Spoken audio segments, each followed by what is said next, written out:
Hey guys, I just want to make a really short video today because I'm absolutely gobsmacked about two new musical effects and just really weirded out by all the disappearing S's in song words and song lyrics. It's kind of crazy.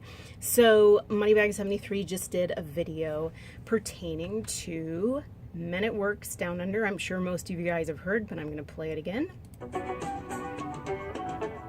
bread from a man in Brussels. He was 6'4" and full of muscle. Full of muscle. There's no S on the end of this word. Again. From a man in Brussels. He was 6'4" and full of muscle.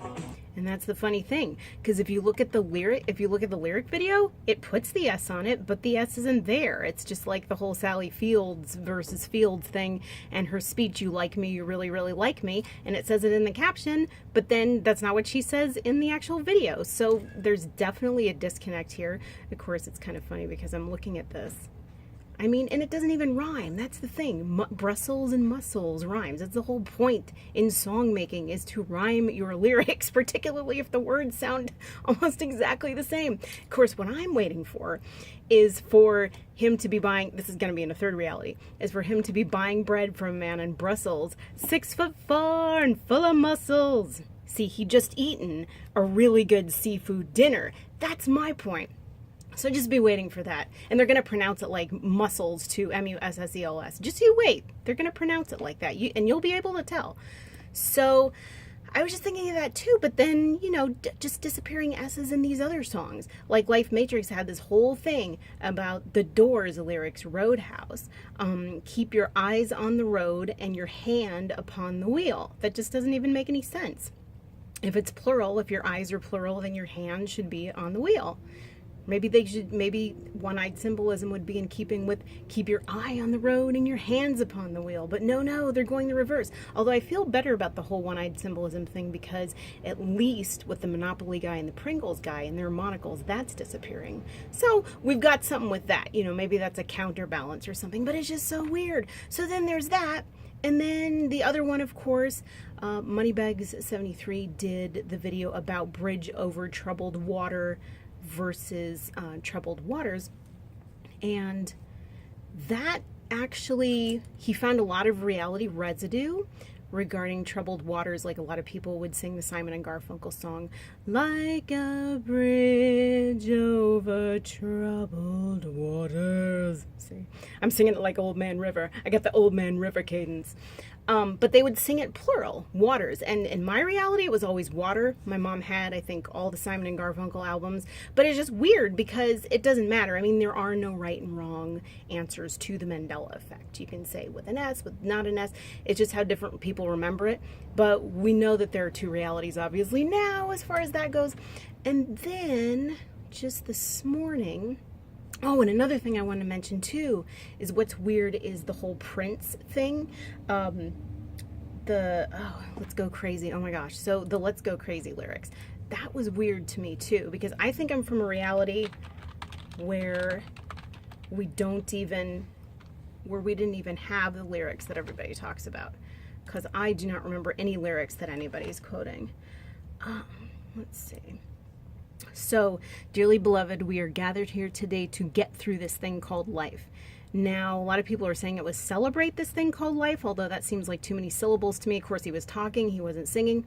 But what I always heard, and of course I know song lyrics are sketchy, but in terms of vowels, they're not.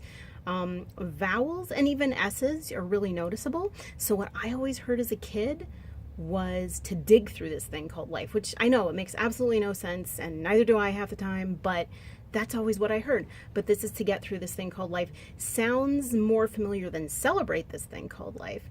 But that's just fascinating to me that other people remember celebrate, because it's so vastly different. I mean, I could see maybe me thinking that get was dig, maybe. That's a big maybe. But it's just really weird that some people remember it celebrate because, again, it's too many syllables. Okay, now I'm repeating myself. But one thing I actually did have a thought about is, like, what is going on with all these missing letters? Are they trying to foment, like, a word jumble for us to figure out? We've got like at least 3 missing S's. Well, we've got a ton of missing S's on products, like depends, like we're losing the plurality of things. Things are going down to be more singular, except for the Men Without Hats song. We can dance if we want to. So that's why I made a big deal about in my video about it a few weeks ago, because I thought, oh man, that's so cool. We're coming together. That's a great message. But everything else seems to be going down to the singularities. And just, all kinds of just L's being taken out of women's names if it's a double name. As a matter of fact, the name Philip is weird to me too, because when I was younger, I always remember Philip being spelled Phillip, and now it seems like every guy named Philip I meet, he spells it with 1 L in the middle. So that is really, really strange. And if I'm talking fast, it's because I'm on a deadline. And even with Scarab Performance pointing out that Ithaca is now spelled with an A instead of an I. Where did the I go? What is the significance of that? It's just so strange. So I'm thinking like, oh, and cup o noodles. Like that is a weird one that somebody reminded me of the other day. So you've got a missing O, you've got like a missing L, you've got a ton of missing S's. I bet you if we figure out all these missing letters, we can find an amazing word jumble. The last thing I wanted to bring up was, it was just brought to my attention today, and it was kind of weird because this guy's videos like never pop up in my side panel, but I couldn't not click on it because the music Mandela effects were so much on my mind. So apparently, the lyrics to Achy Breaky Heart are not what a lot of people thought they were. And again, I'll admit, as far as my country music listening habits, I'm about a notch below, well, I'm a notch above polka music and bagpipe music and how much I listen to country western music. But irrespective of that, I did always hear Achy Breaky Heart because it was such a stellar song. And the context, like if you look at it contextually, it totally makes sense. You can tell the world you never was my girl.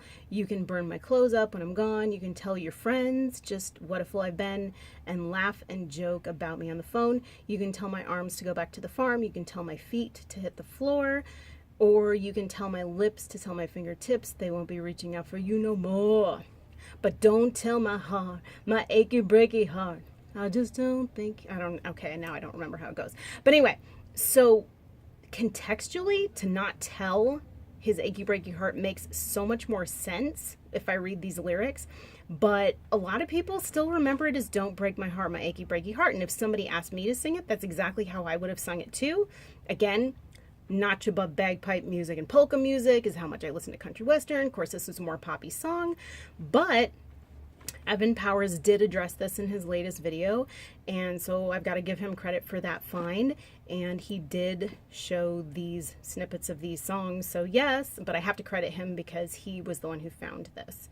So this is the first one, Bastille. I think they are excellent, doing their own cover. This achy breaky heart, I just don't think you'll understand. Oh, don't break his heart, his achy breaky heart. Now that's funny too, because they're saying don't break his heart, his achy breaky heart. So could that be an indication of a third reality? Because this girl, let's see, this girl says the same thing too. Don't break his heart, his achy breaky heart. See, don't break his heart, his achy breaky heart.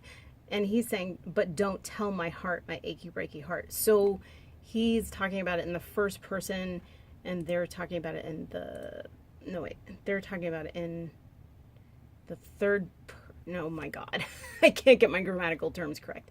But yes, so it's just really strange, just all these missing S's and changing in referential statuses and just the verbs. It's just really fascinating, guys. Anyway, comment, like, subscribe, tell me your remembrances below. I hope you have a great weekend, and I will talk to you soon. Bye.